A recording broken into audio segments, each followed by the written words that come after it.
सुप्रभात बंधु मैंने आज चलतु पुणी गीतार प्रसारण आरंभ करवा।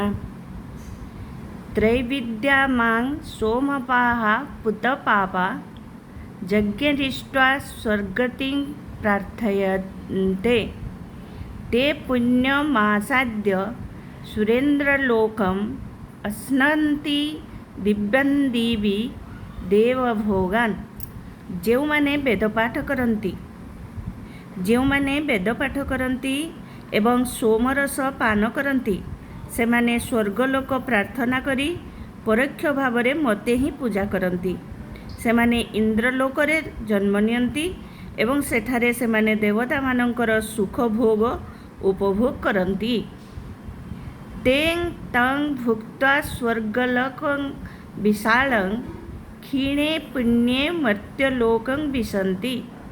एवं त्रयी धर्मम् अनुप्रपन्ना गतागतं काम कामा लभन्ते।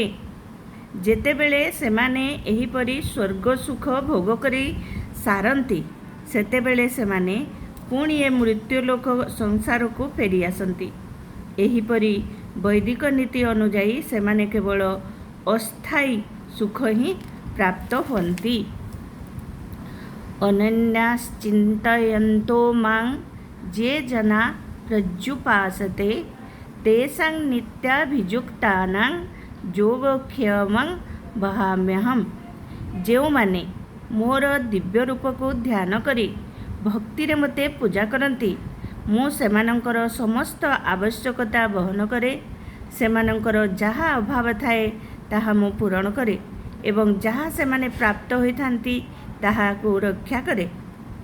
जे अप्यन्य देवता भक्ता जजन्ते श्रद्धया नित्याः ते अपि मामेव कौन्तेय जजन्त्य विधि पूर्वकम्।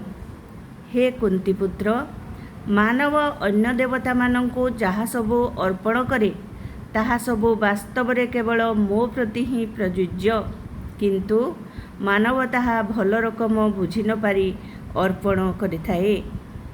अहं हि सर्वयज्ञानां भोक्ता च प्रभुरेव च न तो मामभिजानन्ति तत्त्वेनातश्च्यवन्ति ते।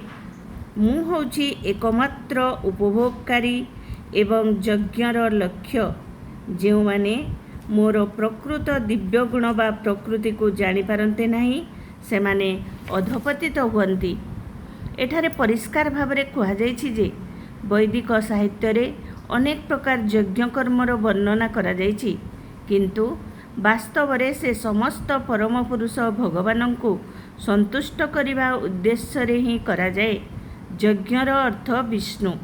भगवत गीतार द्वितीय अध्याय रे कहुଯାଇଛି जे व्यक्ति केवल यज्ञ बा विष्णुंकर संतोष विधान निमित्त यज्ञानुष्ठान करिबा उचित। वर्णाश्रम धर्म नाम रे परिचित मानव सभ्यता पूर्ण रूपे विशेषकर विष्णुंकर संतोष विधान निमित्त उद्दिष्ट। तेणु भगवान श्रीकृष्ण ए श्लोक रे कहउछन्ति मु समस्त यज्ञर उपभोगकारी अटे, कारण मो परम प्रभु अटे। जानती देवव्रता देवान् पितॄन् जानती पितृव्रता भूतानि जानती भूतेज्या जानती मद जानी नो अपि मां। जो माने देवता पूजा करती से माने देवगणक मध्य जन्म लाभ करिवे। जो माने भूत प्रेत पूजा करती से माने सही समाज रे जन्म लाभ करिवे।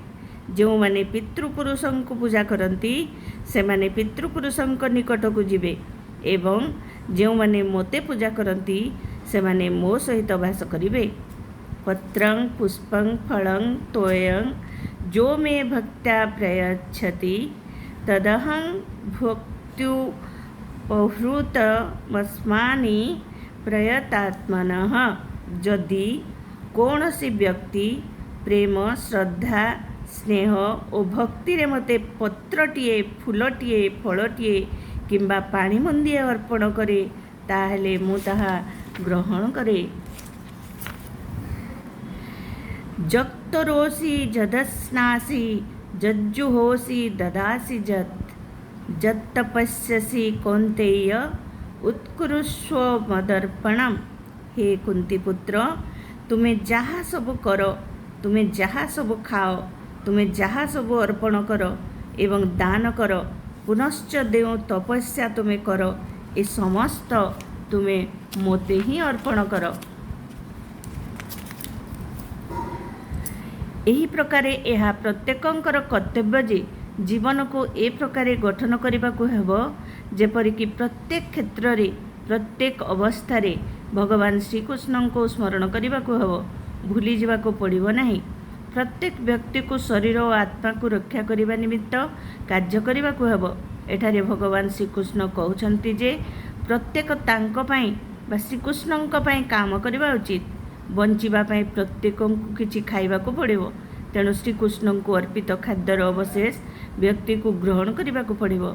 जे कौनसी सभ्य व्यक्ति को किछि व्रत विधि पालन करने को हेब, किछि तपस्या करने को हेब, तेणु श्रीकृष्ण कहउछन्ति ताहा मो पई कर, याको अर्चना कहा जाए। प्रत्येक लोकर किछि दान करिवार प्रवृत्ति अछि। श्रीकृष्ण कहउछन्ति मोते दियो। यार तात्पर्य होछि यह जे जो बड़का पैसा बा धन संचित होई रहुछि ताहा कृष्ण चेतना आंदोलन प्रसार कार्य रे व्ययित हेबा उचित। आजिकाली लोक माने ध्यान योग प्रति विशेष आकृष्ट, ताहा तो ए जुगरे प्राय संभवपर नुहे।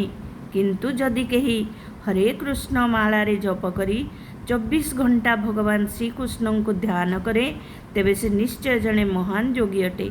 यह भगवत गीतार 6 अध्याय कहा जाइछि। शुभाशुभ फलैरेवं मोक्षसे कर्म बंधने ही संन्यास योगयुक्तात्मा विमुक्तो मामुपश्यसि। एही प्रकारे तुमे समस्त प्रकार शुभाशुभ फल कर्म फलरू मुक्त होई पारिब एवं त्यागर एही विधि अवलंबन द्वारा तुमे मुक्त होइजिब एवं मो पाखकू आसी पारिब।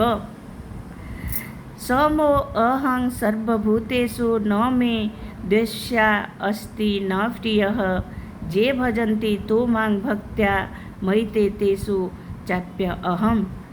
मु काहारी को हिंसा करे नहीं किंबा काहारी प्रति पक्षपातिता आचरण करे नहीं। मु समस्तंक प्रति समान, किंतु जे भक्ति रे मोर सेवा करे से मोर जने बंधु अटे। से मो ठारे थाए एवं मो मध्य तार जने बंधु अटे। अपि चेत सुदराचारो भजते माम नन्यभा साधुरेव स मंतवः सम्यक व्यवसितो हि सह। जदि कौनसी व्यक्ति अत्यंत दुराचारी हुए अर्थात अत्यंत हीन कार्य बा पाप कार्य करे, से जदि भगवानଙ୍କ सेवारे नियुक्त हुए तेबे से साधु बोली विवेचित हब, कारण से उपयुक्त स्तर रे अवस्थापित होइछि।